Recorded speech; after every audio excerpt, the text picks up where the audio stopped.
He was really sweet and kind. Like, he did anything if you asked him. He was a sweet guy. Friends in shock tonight after a young East County man's life was cut tragically short by a hit-and-run driver. It's a story 10 News has been following since the crash happened early this morning. Good evening. I'm Riel Creighton in for Itika Milanes. And I'm Preston Phillips. Friends tell 10 News that 20-year-old Jacob Greenwald was walking home on Campo Road from work when he was hit.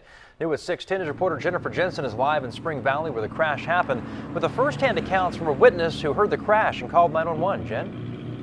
Well, I'm standing on the sidewalk where the crash happened early this morning. Preston Real, you can still see the orange investigators paint on the ground. And right here, see this metal? This is where a signpost, a street signpost, once was until that was also hit by the driver. And then he hit the 20-year-old. It's the same site where friends and family of the young man have been visiting all day.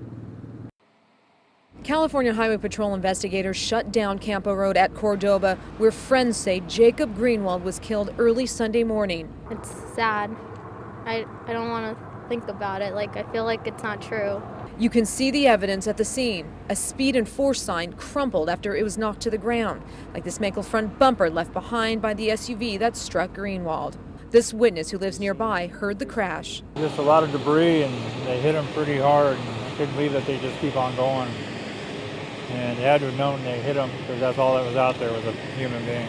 Hours later, a resident in Serra Mesa reported finding this Toyota 4Runner near their apartment with obvious front-end damage and the windshield shattered. Investigators say the SUV belonged to a relative of this man now in custody for Greenwald's death. That suspect has been identified as 33-year-old Jason Palmer, a man with an extensive criminal history. He came back to the Serra Mesa scene when officers recognized him. Officers say he had the keys to the SUV inside his pocket.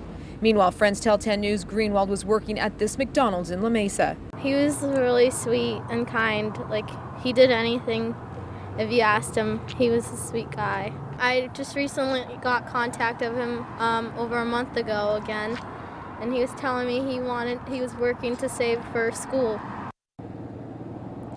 So friends of Jacob Greenwald tell us that they're organizing a candlelight vigil for the Grossmont High School grad right here tomorrow night. Of course, 10 News will try to be here. And now Palmer is facing felony hit and run and felony manslaughter charges. In Spring Valley, Casa de Oro, Jennifer Jensen, 10 News.